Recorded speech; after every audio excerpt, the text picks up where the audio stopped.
Hello there, everyone. I'm Dr. Tharp, and as usual, I am here on a mission to help those who want to reverse their prediabetes and type 2 diabetes to do it successfully, naturally, and sustainably. And so I am also the founder of the Reverse Her Challenge, which is a movement that I have established to help women do that, to work side by side, walk side by side with them to help them achieve that goal.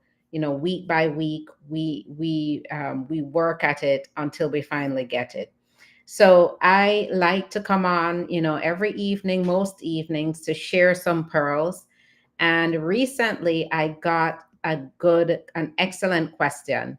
And that question is, what are some good alternatives that I can use to replace sugar? And I want to dive in a little bit more there because that's an excellent question. It's a question that I get very, very commonly. And so I want to go through the thought process with you there. So the short answer is there is no real sugar substitute that I would recommend. I wouldn't recommend regularly using any sugar substitute. The reality is that if you are suffering with prediabetes or type 2 diabetes, you have a disorder of managing sugar and carbohydrates. And the goal is to purge your body and your food of excess sugar. So I will talk about why I don't advise certain sugar substitutes. What if you are going to use sugar substitutes sparingly? Which ones you should use? Um, so of course, I there's a lot that goes into the thought process. So the first thing that we have to think about, right, when we're trying to choose a sugar substitute is what are the sugar substitutes that won't spike my blood sugar? And very likely that is what the question is based on, right? What are the sugar replacements that won't spike my blood sugar? And then there's the sweeteners that will spike your blood sugar. And so let me start first with the sweeteners that will spike your blood sugar, because some people think that because those sweeteners are natural and it's not called sugar and it's in its natural form, that it's better. So when we think about sweeteners like honey, when we think about sweeteners like coconut sugar, when we think about sweeteners like maple syrup, and we think about agave, then we're thinking, oh, because it's not sugar, and it's natural, it's healthier, and it's not going to spike my blood sugar. And so the answer there is those absolutely do spike your blood sugar. So you want to stay away from those altogether. Those are not right for you. Now, are they healthier options, healthier sweeteners for someone without diabetes or without prediabetes? Probably.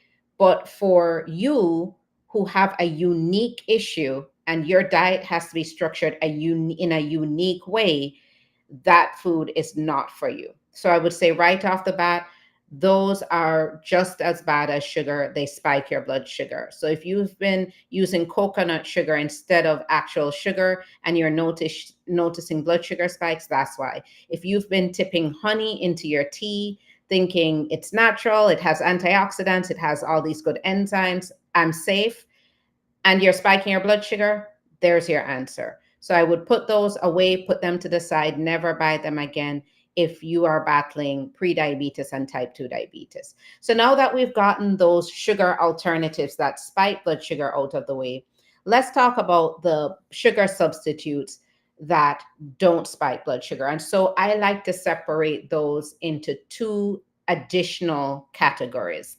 So the substitutes that don't spike blood sugar, I separate them into the natural category and into the artificial category. Of course, when we are going for anything, we want it to be as natural as possible, right? Artificial is highly processed, lots of chemicals go into it. We don't want that in our body. So, examples of the artificial sweeteners are your aspartame, your sucralose, and your saccharin. Those are the ones that are completely artificial. And those are the ones that I would say you should probably stay away from altogether. Now, because we're in the category now of sweeteners that don't spike blood sugar, the natural sugar substitutes are probably the ones that you want to use very sparingly. If you need to something to buffer that transition, right? If you're really serious, really, really serious, about reversing pre-diabetes and type 2 diabetes, you understand the implications of living with the disease, and now you want to save yourself from potential complications. You are serious about getting rid of this disease, then you will not go near sugar at all. But if you need that transition from sugar to no sugar and you need a buffer in between, then using sugar substitute sparingly is okay. And the natural ones are the ones that I would recommend.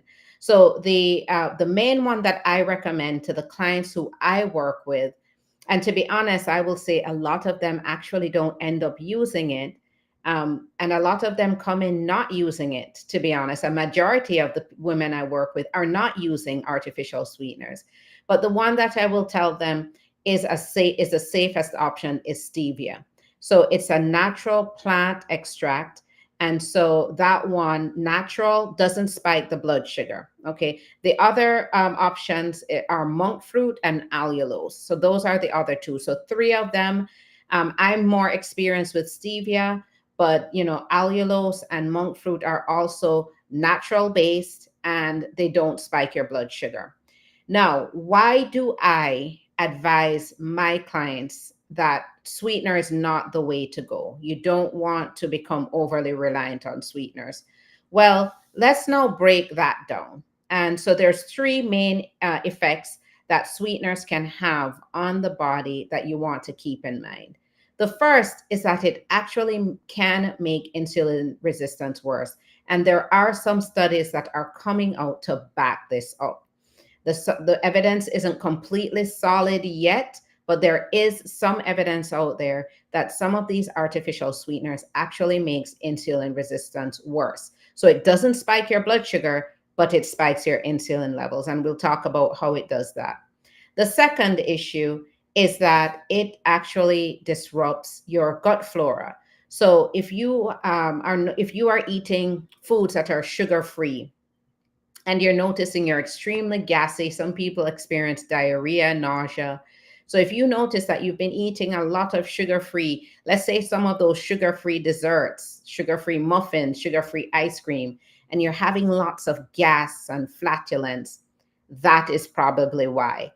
Because it has artificial sweetener that is disrupting the good bacteria in your gut. And so that's where you get the gassy feeling, you get indigestion, you get nausea. So it does disrupt the natural flora in your gut and leads to an unhealthy gut. And then the last is that, it promotes cravings. It promotes more cravings and makes your body want sugar even more, believe it or not. So let's talk about first how it promotes insulin resistance. So that is what you have. If you are battling type 2 diabetes, pre-diabetes, you are insulin resistant. There are some women out there who are actually insulin resistant, not pre-diabetic yet, not type 2 diabetic. There's no labs that are showing that you're in those ranges, but you're actually insulin resistant. And that might be from, that's really just based on a slew of symptoms you could be having: excess body weight, excess belly fat. So you're having a slew of symptoms that are kind of telling us that you're insulin resistant. Maybe you have high cholesterol, maybe you have high blood pressure. Those are signs that you have insulin resistance as well. So, of course, we're going to focus on those of you who have full-blown pre-diabetes and type 2 diabetes, but just know there are a fraction of you who are headed in that direction. Now, insulin resistance refers to your body is making insulin, but the organs that it unlocks, the organs that insulin tells to use glucose, don't respond to it. So your pancreas is pumping lots of insulin into your system, and it's in there flowing in your blood, but your muscles, your organs, your liver, nothing is responding to the insulin. Okay. And so your pancreas says, wait, something isn't working. Your pancreas just keeps pumping it out. And the problem with insulin is insulin promotes your body to go into fat storage mode. Insulin causes your body to go into a pro-inflammatory mode. It stimulates a lot of inflammation. um, Excess insulin also creates more cravings. And how it does that is by shutting down the hormones that tell you you're full. So that's why after you eat, with the amount of insulin that you have flowing, it's telling you need to eat more, right? So insulin in excess has a negative impact on the body. So that is why, you may find you have that stubborn belly fat, because you are having insulin spikes that is telling your body to hold on to fat and to, in fact, put more fat on your body. Now, how does that relate to sweeteners? So there is a theory that if you eat a sweetener, okay, there is a communication between your brain and your pancreas. Your brain senses that you're having something sweet. So your brain says, in anticipation of a sweet meal, I'm going to tell the pancreas to get ready. I'm going to tell the pancreas to start pumping out insulin. So it's not really sugar. You're eating sweetener, whether you're having it in a sweetened beverage or in a dessert or whatever. But you're having something sweet in the form of an artificial sweetener, and so your brain is saying, "Oh, I taste something sweet, so let me make some insulin." And so your body starts pumping out that insulin in preparation, in anticipation of a sweet meal. And of course, that sweet meal never comes. So now you never had that blood sugar spike, okay, which is what we wanted. That's why we are using an artificial sweetener. But the problem there is now we have excess insulin, and that excess insulin is wreaking havoc on the body. And so it basically counteracts all the things we're trying to do, right? We're trying to lose weight, but then the insulin says gain weight or hold on to weight. And so it promotes this vicious cycle.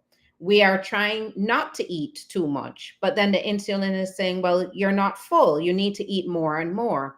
So having high insulin levels as a result of eating, sweeteners regularly, on a regular basis, it makes your body produce insulin, have these insulin spikes, and therefore it becomes a very push and pull situation.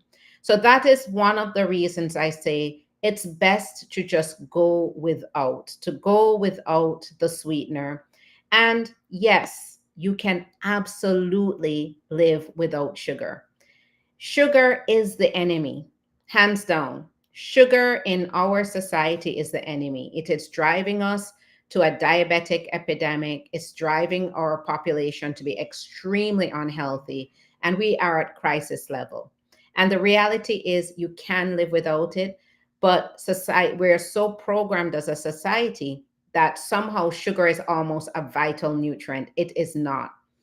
And so a lot of the my experience with the women I work with is some people come in very skeptical. Some people come in still wanting to hang on to that sweet tooth.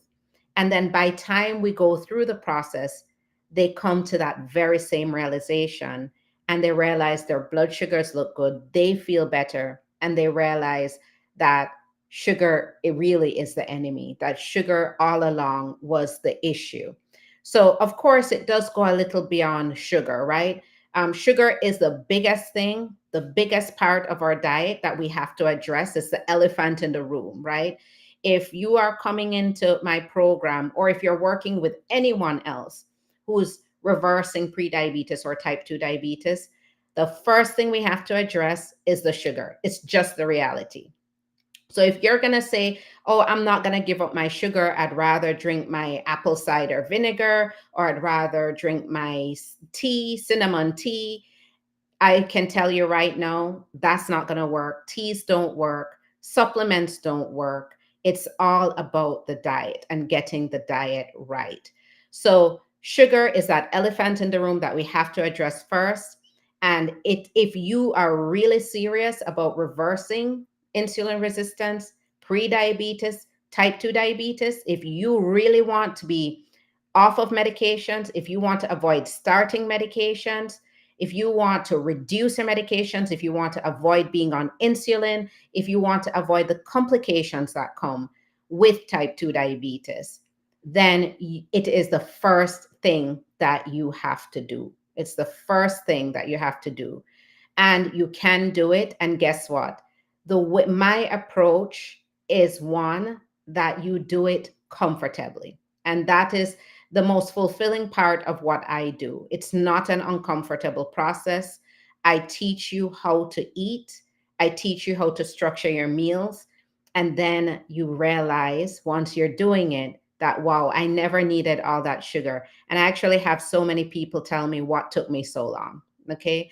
And I went through that myself. Okay. You're talking to someone who had a raging sweet tooth, could not go without, a piece of cake, a piece of bread, but mostly, the cake, the ice cream, the cookies, could not go without, thought I couldn't live without it until I did, and everything got better. So it is possible, and that's what I teach everyone now. One of the big things that I want to go over is, well, if you are if you are um, wanting to proceed, okay, wanting to move forward, and now you realize you have to cut sugar out and you have to avoid sweeteners as well. So if you're gonna do this cold turkey, then the next question is, well, what do you do, right? How do I handle this? How do I move forward so that I'm successful? Because the biggest part of that transition is if you is basically, it's an addiction, right? As you're walking away from that sugar addiction and the diet that you're used to, and the comfort foods, as you're walking away from it, it is calling you back. And so how do you increase your chances of being successful? And I would say that is where a very balanced diet comes in. Most of us are only eating 1 or 2 meals a day. Most of us are eating very carb heavy meals. So we're eating, if we do an assessment of how we're eating lots of starch, very little protein, and maybe fats. You're probably eating the wrong fats, right? So you want to make sure your plate is balanced, and that is a whole nother discussion. And I do multiple segments, multiple lives about what your plate should look like. So if you've tuned in before, you know what I stress, and that formula doesn't change. It will never change. And if you go to anyone else and they tell you, oh no, you don't have to worry about what you eat, just drink some cinnamon tea and you're good, or take some apple cider vinegar, you're good, or do this cocktail, or do this detox, or fast for 16 hours. If somebody is telling you that that's the way to do it, then just know there's no such thing. Okay? It means you're going to be wasting your time. So the formula never changes. And that's why I sound like a broken record. Every night I come on here, I say the same thing. Your plate should be healthy fats. It should be lots of protein. It should be a small amount of carbs. It should be complex carbs when you have the carbs on your plate. And you should be having fiber, lots of fiber as well. That is the key, and to do it in balance. Now, of course, to really enjoy your meals and to feel satisfied, it's all about making sure you're giving your body what you need. So that is where understanding what you need as an individual is important. Understanding what your individual needs are is important. So your individual needs, Again, some people need more protein than others. Some people need more carbs than others. It's the basically the breakdown of macronutrients that your body needs, and that's really a discussion that we would have to have one on one. Again, it's not a one size fits all approach. It's really about what your body needs in order to feed and fuel your body appropriately. So eating is important though. So if you are fasting, you're not getting to breakfast till 10 o'clock and then you're not eating for the rest of the day, you're only eating one meal a day, that should change. So if I could give you, two easy tips to do to try this week, I would say eat 3 meals for the day, fast at night, eat 3 meals throughout the day, and make sure your plate has protein, 30 grams of protein, and make sure that you have lots of fiber in your diet as well. So eat 3 meals a day, lots of protein, lots of fiber on your plate. And if you're someone who has lots of rice on your plate, or you have a lot of bread on your plate, then you're going to want to cut that down dramatically. So for example, you can't go wrong with a half of cup of rice. And if you're going to have rice, make it a brown rice. So whatever you have, it should be high in fiber. So brown is always going to be higher in fiber, right? Brown is always going to be the healthier option than the white options. So that is pretty much it in a nutshell. That is what I wanted to, that is, I got two people who asked me that question. So I wanted to make sure I came on here and addressed it. So the short answer is sweeteners aren't recommended, but if you do need something as a buffer between, transitioning from a regular diet to now one that is going to help you reverse diabetes and prediabetes, then the natural sweeteners. And so that's your stevia, that is your allulose, and that is your monk fruit. Those are the three that are the safest best, but use it sparingly. So if you are used to drinking coffee in the morning or drinking your tea, and that's your relaxing routine for the morning or the evening, then that might be the time of day that you choose to tip some of that in. If you like your steel cut oats, if you like steel cut oatmeal in the mornings, and berries aren't cutting it for you, might want to sprinkle a little bit of stevia in there as well. And so that is pretty much it in a nutshell. So with that, I am going to open the floor to questions or comments. If you have any other questions, that would be great, because again, if you have the question, that means someone else also has that question. And you can always DM me if you're not comfortable putting your comments in the chat to find out how you can join the Reverse Her Challenge. So that is the challenge that I founded to empower women, especially women who look just like me, women who are in the struggle, busy lifestyles, who are battling prediabetes and type 2 diabetes, who are frustrated. You feel like you've tried everything. If you are in that boat and you are ready and serious to make changes, you really want to make that change and you want to be successful, you want to have that high likelihood of success, you're tired of failing, then, reach out to me. The link is in my bio. You can also access the free Jumpstart guide that I have formulated. It's a Jumpstart guide that offers some quizzes to help you figure out where you are in your nutrition, what your kitchen looks like, and a grocery list that will help you to stock in a way that will make you successful in your bid to reverse prediabetes and type 2 diabetes. And there's also a meal plan there that you can use. You can tweak it any which way. If you don't like something on it, you can always replace it with another option. Again, it has to be blood sugar friendly, but there is a meal plan there that you can use to help design your meals from day to day, and that might also help you on your journey.